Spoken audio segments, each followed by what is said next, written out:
Hola, ¿qué tal? Buen día a todos y a todos los que están presentes esta mañana. Agradezco a Rosa, la Sociedad Argentina de parte hace muchos años y es un placer siempre compartir. A los compañeros Maricruz, Luis, bueno, aquí estoy para aprender con ustedes. Bueno, vamos a dar paso, voy a compartir mi pantalla. Bien, en los próximos minutos yo les quería un poquito dar algunas reflexiones, establecer tal vez algunas pautas de estrategias de afrontamiento. Esta situación, este contexto nos ha puesto a todos a prueba, en parte, digamos, todo aquello que teníamos aprendido, sabido, fue puesto a prueba en un contexto desconocido, donde, digamos, la evidencia pasó a ser recomendaciones, entonces medio esta cuestión de andar a tientas en una situación que es bastante, la vivimos como angustiante, como amedrentadora, sobre todo por las experiencias de los países que tuvieron que pasarlo antes que nosotros. Entonces, sumado a esa sensación de incertidumbre, se suma la sensación de agotamiento, la sensación de estar inerme, la situación de que venimos hace muchos años los intensivistas reclamando y denunciando acerca de la escasez de recurso humano especializado y que hoy particularmente está puesto, digamos, sobre el tapete, sobre la mesa, que lo que venimos anunciando y durante tantos años, lamentablemente, se ha demostrado al día de hoy. Entonces, bueno, recordar que la base de todo esto que estamos conversando, del aspecto deontológico, del aspecto humano, se cimienta lo que es la Declaración de los Derechos Humanos, tanto cuando hablamos de que no hay otra manera de trabajar que no sea con un modelo centrado en la persona, centrado en el paciente, en la familia, pero también en los trabajadores. Recordar que los derechos humanos son inherentemente de la persona, que son inalienables, que son irrenunciables, que son igualitarios y universales. Esto es simplemente para reflexionar que en esta situación de contingencia, donde en los medios, en las comunicaciones oficiales, todo parece contarse por número de cama o número de ventiladores, sin tener en cuenta tal vez el recurso especializado que debe atender esos pacientes tan complicados y esa tecnología que probablemente para muchos que están en el frente sea desconocida. Esta captura, fíjense la fecha, 13 de noviembre del 2013, es de una nota que dieron la doctora Reina con la doctora Balassini y otros colegas médicos, donde ellos ya están denunciando desde la SATI el riesgo de la extinción del recurso médico especialista ante el avance de otro tipo de especialidades, como que la terapia intensiva siempre dependiente de trabajar en guardias y en situaciones bastante adversas, hace que sea una especialidad poco elegida. Y esto ya, fíjese, hace 7 años se venía denunciando. Mira como que muchas veces en el imaginario colectivo es muy de las mujeres decir, yo te lo dije, yo te avisé, bueno, esto está ocurriendo en este momento más que al margen del contexto histórico. A lo que me refiero es que la escasez del recurso especializado viene de hace muchos años. El 1 de julio del 2015, en una guardia particularmente complicada, que ya venía de muchas guardias complicadas, con exceso de pacientes, exceso de trabajo, estaba muy agotada, estaba muy triste, hice este cartel que ustedes ven acá, me saqué una selfie y la colgué en Facebook. No tardaron en llegar fotos de todos los rincones del país, inclusive de América Latina. Parecía ser un problema que teníamos todos. Se hicieron notas en diarios, se hicieron notas en la radio, se denunciaron situaciones que ya estaban demostradas por la evidencia, desde el trabajo de Linda Aiken, publicado en el Lancet, que hace muchos años que logró torcer el brazo de la administración Clinton cuando se estableció la relación enfermera-paciente, la ratio mínima. Desde entonces que ya venía descrito que, digamos, la escasez del recurso enfermero era adverso para los resultados en el paciente. Después de tanto ruido que hicimos, de tanta viralización, todos ¿saben lo que obtuvimos con esto? Cero, nada, nada. Desde el 2015 diciendo esto, y una vez más, yo te avisé. Este gráfico que está acá, que lo voy a pasar muy rápidamente, es muy reciente, desde el Observatorio Federal de Recursos Humanos en Salud, la evolución desde el año 2013 al 2019 en la cantidad de médicos y enfermeros que cada año se incorporan al sistema. En este momento nuestra relación enfermeros por habitantes es más o menos de 4, que está muy por debajo de la media mundial. Inclusive si tomamos en cuenta la relación médico-enfermero, estamos con una relación invertida. Así que es, digamos, algo que si bien ahora parece tomar visibilidad, que bueno, nunca es tarde cuando la dicha es buena, y si esta pandemia sirve para hacer visibles estos problemas, y bueno, tal vez, tal vez sea bienvenido, ¿no? Este gráfico que ustedes ven a la izquierda es la distribución en Argentina en el año 2018 de 2018, perdón, de las carreras de grado según nuevas matrículas, ¿sí? De todas las carreras de grado de salud. En lila están las enfermeras, en turquesa están los médicos. Esto es nuevos inscriptos.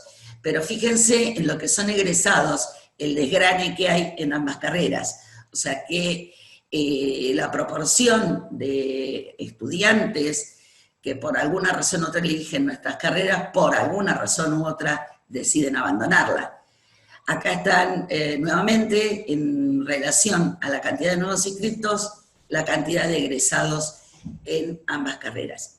Esto tiene muchísimas aristas para poder ser analizada, digamos, desde las condiciones de trabajo, pasando por salarios, pasando por la necesidad de un doble empleo, que esto es una característica muy particular de la Argentina, que prácticamente, digamos, en muy pocos países de América Latina, inclusive en Europa esto es desconocido, que un enfermero o un médico tenga que trabajar en más de un lugar para poder vivir. Y esto le confiere una característica muy particular en el contexto de la pandemia, porque el pluriempleo hizo que el virus se transmitiera entre trabajadores sanitarios y fuera de una institución a otra.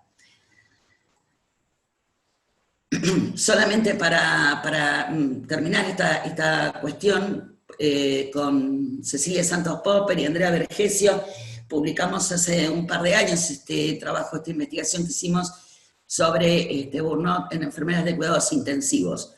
Tomamos una muestra bastante grande de alumnos del curso superior y hicimos una convocatoria a través del capítulo de enfermería de SATI, y encontramos que nuestro corte, o sea, no había trabajos previos en Argentina acerca de burnout y de prevalencia.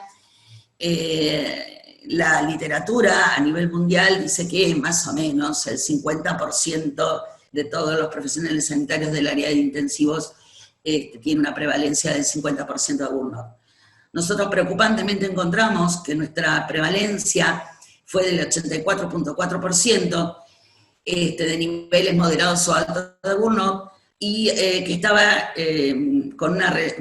relacionado estadísticamente significativa con la relación enfermera-cama, o sea, con una relación enfermera-paciente en cuidados intensivos mayor de 1:3, empezaba a aumentar. Esto antes de la epidemia. O sea, yo no quisiera pensar lo que podría dar si lo replicáramos ahora, sería bastante... muy preocupante, ya era preocupante entonces. Entonces acá entramos en un concepto que es el de vulnerabilidad. La vulnerabilidad se define como aquella situación donde hay una exposición a un riesgo, pero que está limitada por la incapacidad de respuesta. Entonces, aquí es donde pensar el número de ventiladores o el número de camas pierde sentido, cuando pensamos que la respuesta humana de aquellos humanos que están expuestos a riesgo es insuficiente o es limitada. Se están haciendo esfuerzos enormes por capacitar en poco tiempo a personas que no son especialistas para poder atender a pacientes críticos.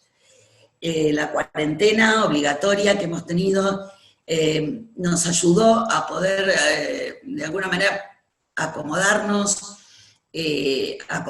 número de camas, ver la cuestión de los insumos, empezar a protocolizar algunas cosas, pero sin embargo, uno no es especialista de la noche a la mañana.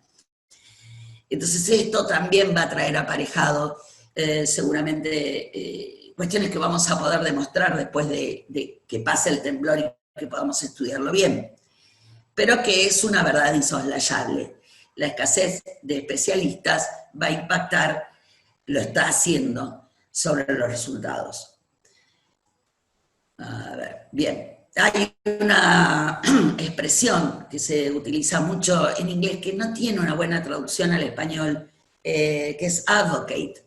Advocate en español podemos decir abogacía, pero medio como que la palabra abogacía en español tiene que ver más con la cuestión del derecho, ¿sí? Sin embargo, en inglés, advocacy tiene que ver más con aquella responsabilidad que tenemos los trabajadores de la salud, que tenemos los profesionales, de velar por los derechos y los intereses de los y por garantizar su seguridad. En este entorno, en el entorno de la pandemia, en este contexto, esto se hace particularmente difícil y agrega un componente más al estrés, porque de qué manera podemos velar por los derechos y por los intereses de los usuarios y por garantizar su seguridad. Y aquí agregamos, no solo de los usuarios, sino también nuestro propio, de los trabajadores, de los profesionales, quienes velan por nuestros derechos, por nuestros intereses y por garantizar nuestra seguridad. Y bueno, ahí deberíamos hacer un parate y pensar que los primeros que deberíamos hacerlo somos nosotros. Entonces, entramos en lo que podríamos definir políticamente como una profecía autocumplida, porque somos muy propensos en general los trabajadores de la salud a hablar de utilizar palabras grandilocuentes como hablar de heroísmo, como hablar de sacrificio, como hablar de yo entrego todo, yo dejé mi familia. Bueno, esto es parte de un efecto que es indeseado, que en realidad deberíamos asumirnos como trabajadores, con derechos, con obligaciones, con un entorno social y con un entorno, digamos, limitado dentro de nuestros hospitales, dentro de nuestras unidades, para que nos permita actuar de manera de autodefensa y no, digamos, con el arrojo napoleónico de ir en contra de las pirámides. Es una cuestión que deberíamos bajar un poco más a tierra esos conceptos y no romantizar tanto esta cuestión de estamos en la trinchera o somos la primera línea de fuego, somos profesionales que estamos trabajando dentro de un contexto particularmente complejo, pero no más que eso. Entonces, cuando hablamos de estrategias de afrontamiento, hablamos básicamente de tres aspectos: de las estrategias propias, de los niveles de gestión, de las estrategias que deberían tomar los equipos y de estrategias individuales que podríamos afrontar cada uno por separado. Esto pertenece al terreno de, como todo lo que hablamos en la cuestión del COVID-19, en el terreno de las recomendaciones, tal vez un poco también de las especulaciones, porque no hay nada escrito todavía. Pero bueno, en base a experiencias previas, a lo que sabemos. No es difícil decir, bueno, que hay una esfera que compromete a la gestión, a cómo se organiza la cosa, una estrategia, una serie de estrategias que son inherentes de los equipos y otras de afrontamiento individual. Entonces, dentro de las estrategias de gestión, tenemos que reconocer que hay distintos también de esfuerzos y que estos esfuerzos se involucran a distintos niveles de la gestión. ¿Sí? Por un lado, la gestión de los recursos, o sea, con qué vamos a atender, incrementar el número de camas, incrementar el número de dispositivos, tener los equipos de protección personal que necesito, hacer el cálculo del consumo, etc. La gestión de los talentos, ¿quiénes van a atender a esos pacientes? ¿De qué manera? ¿Cómo los agrupo? ¿Cómo los...? Y la de capacitación, que aquí es donde quiero hacer un reconocimiento particular a las sociedades científicas. La SATI se ha puesto esta pandemia al hombro. Se están haciendo un montón de estrategias y de propuestas absolutamente gratuitas que pueden acceder desde cualquier lugar del país, incluso desde otros países de Latinoamérica, a capacitarse con los expertos de SATI. Por otra parte, en conjunto con el Ministerio de Salud de la Nación, que también se encuentra con muchas estrategias, desde pases de sala virtuales en hospitales vulnerables, aplicaciones de consultas de emergencias con expertos, todo lo que es normatización, todo lo que es protocolización. Además de las SATI, están trabajando fuertemente la Sociedad Argentina de Pediatría, la Fundación Trauma, ADESI, que es la Asociación de Enfermedades en Control de Infecciones. Bueno, las sociedades científicas han dado un gran paso en este sentido. Sin embargo, son las estrategias de gestión propias de cada institución. Ese es un terreno donde se vuelve un poco escabroso, un poco espinoso, porque ni el Ministerio de Salud de la Nación, ni la SATI, ni cualquier sociedad científica puede obligar a alguien a que se capacite. Sí, las instituciones deben dar la respuesta y deben poner la voluntad política de que su personal se forme, de que su personal se entrene, de que su personal esté contenido, por lo menos por lo formativo. Las herramientas para afrontamiento. ¿Cuándo se siente más seguro? Cuando sabe lo que está haciendo, cuando sabe a lo que se enfrenta. Entonces, bueno, eso es un desafío que depende de cada institución, organizar a sus profesionales, organizar a sus recursos, organizar sus capacitaciones, para que todas estas propuestas estén al alcance de todos.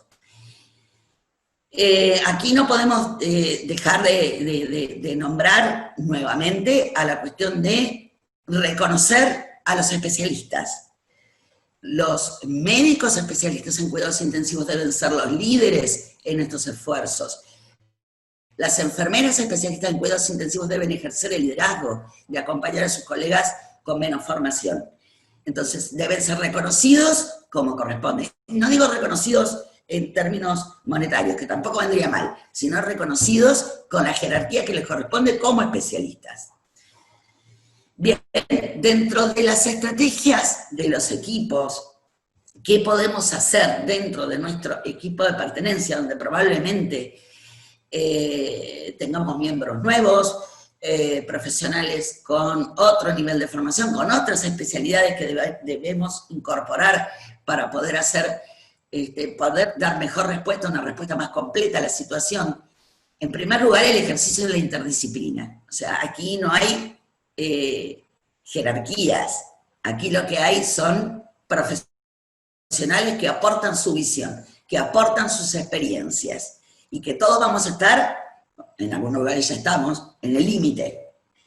Entonces este ejercicio de la interdisciplina debe ser un ejercicio consciente y comprometido de esta interdisciplina, de no actuar como compartimentos estancos, o que determinado grupo tenga un protocolo y otro grupo tenga otro protocolo, sino que unifiquemos. Obviamente se complica la cuestión cuando no podemos reunirnos, pero estamos demostrando que nos podemos reunir de otra manera. Solamente hay que ser un poquito más abiertos, creativos y demostrar la voluntad, que también indirectamente depende siempre de la voluntad política de los niveles de gestión. El ejercicio de ese liderazgo otorgado por las especialidades y siempre la solidaridad, el acompañamiento y la resiliencia. Los intensivistas tenemos un entrenamiento muy particular en esto de la resiliencia. de tomar decisiones bajo presión. Creo que es una de las razones por las que elegimos ser especialistas en cuidados intensivos. Así que aquí es donde debemos demostrar que esta capacidad de toma de decisiones bajo presión no es solamente en decidir si el paciente necesita líquidos o vasopresores, sino en incorporar a los compañeros, a los colegas, que por ahí ni siquiera han elegido estar junto a nosotros en el ámbito de los cuidados intensivos. Enrique Pichón Rivière, que es el padre de la psicología social, que me costó muchísimo encontrar una foto de él sonriendo, todos están con una cara bastante... dice que en tiempos de incertidumbre y de desesperanza, perdón, es imprescindible gestar proyectos colectivos desde donde planificar la esperanza junto a otros. Entonces, nuevamente, yo creo que tiempos de incertidumbre y desesperanza como madre mía, no se me ocurre otro peor. Entonces, siempre tener un proyecto como grupo, un proyecto como equipo, donde podamos, digamos, proyectar nuestras expectativas, proyectar nuestra salida, proyectar lo que queremos.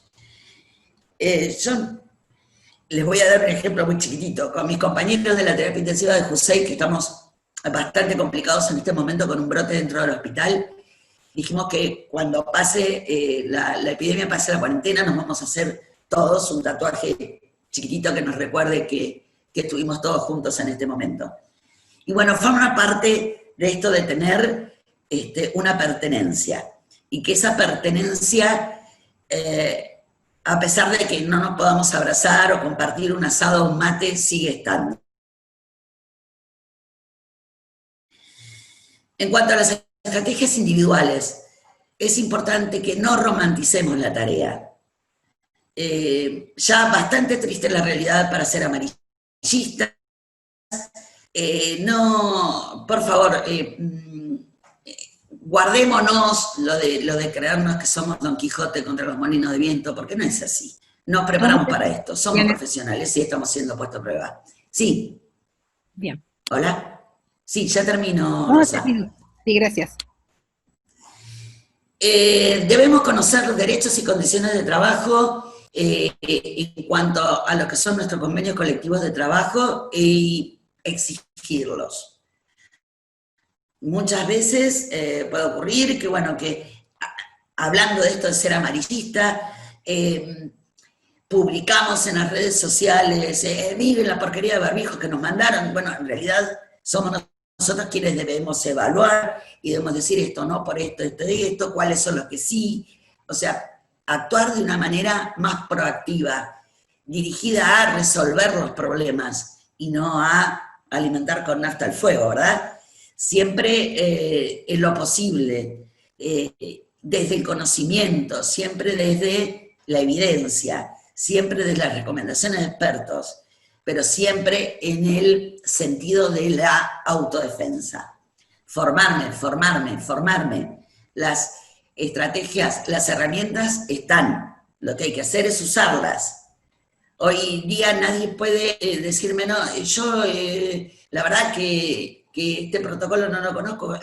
Por favor, están publicados en todas partes, hacemos continuamente capacitaciones, no esperemos que alguien nos obligue a hacerlo, tenemos que formarnos. Cuidarme yo, cuidar a mi equipo y cuidar a mi entorno para poder cuidar a otros. Y esto parece una verdad de perogrullo, pero en realidad sí vamos cayendo, nuestro equipo se va desmembrando, la calidad de atención se deteriora, los colegas que tienen que ir a cubrirme probablemente estén sometidos a una presión para la que no están preparados. Por favor, cuidémonos. Siempre primero me cuido yo, luego puedo cuidar a los demás. No hay emergencia en la urgencia COVID, así que por favor, cuidémonos. No debería haber diferencias en cuanto a esto es para fulano o esto otro es para mengano, sino que todos tenemos que tener el mismo protocolo. Y tener miedo, tener angustia es normal, A veces nos sentimos sobrepasados, estamos haciendo no más de lo que podemos, el 200%, 300% más de lo que podemos. Y tenemos miedo, claro que sí, y está bien que tengamos miedo.